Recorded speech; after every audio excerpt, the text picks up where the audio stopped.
Playing with Fire by Peter Robinson. Read by Neil Pearson.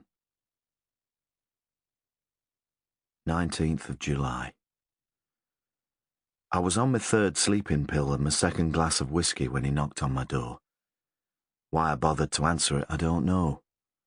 I'd resigned myself to my fate and arranged matters so I would leave the world as peacefully and comfortably as possible, and nobody would mourn my passing.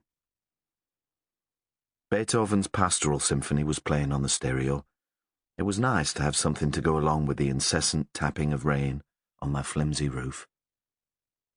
But I suppose answering the door was an instinctive reaction. Like when the phone rings, you answer it.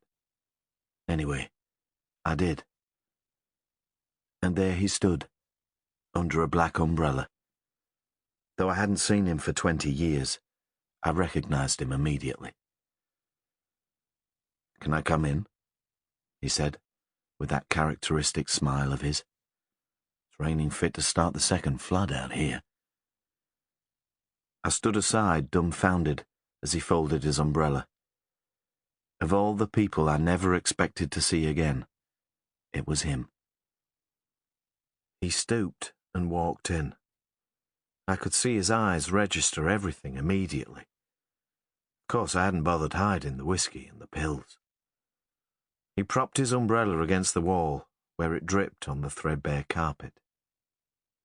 "You look like hell," he said. "Fallen on hard times?" "Something like that," I mumbled. "Well, it's your lucky day," he said. "I've a little job for you. Should be a profitable one. Low risk, high yield. I think you'll like it."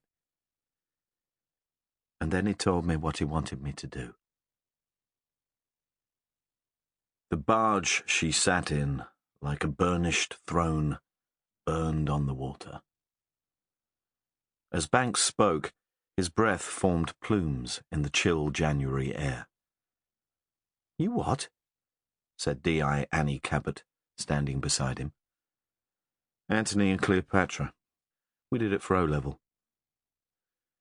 They'd arrived, close to dawn, at a dead-end branch of the canal, 3 miles south of Eastvale, which linked the River Swain to the Leeds-Liverpool Canal. They were watching 2 barges smoulder. Not usually the job for a detective chief inspector like Banks, but the firefighters had found 1 body on each, with possible evidence of accelerant use.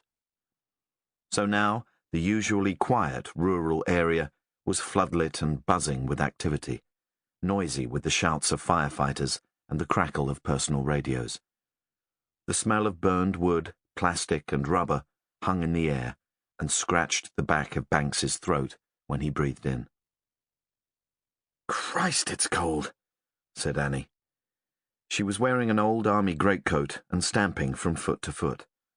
Her nose was red too, and Banks felt guilty for dragging her out in the early hours. The poor lass had been battling with a cold for days. "You better talk to the firefighters, get their stories." Annie sneezed, blew her nose, and wandered off. As he watched her go, Banks wondered again whether his suspicions were correct, and that she was seeing someone. Not that it was any of his business. Annie had broken off their relationship ages ago, and he'd been seeing D.I. Michelle Hart, a D.I. with the Cambridgeshire Constabulary in Peterborough, on and off since the previous summer. But he couldn't deny he was feeling pangs of jealousy. Then P.C. Smythe, the young constable from Molesby, the nearest village, who'd been talking to the leading firefighter, walked over. "OK, fill me in." "Oh, not much really, sir. Bloke called Andrew Hurst called it in. Lives in the old lockkeeper's house about a mile away. Says he saw the fire from his bedroom window shortly after 1, so he rode over to check it out." "Rode?" "Bicycle, sir." "Oh, OK. And that's about it. He phoned in on his mobile and the brigade arrived. They had to run long hoses." "Right."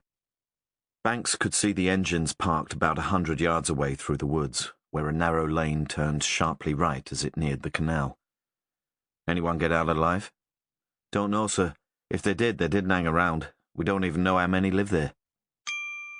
Sample complete. Ready to continue?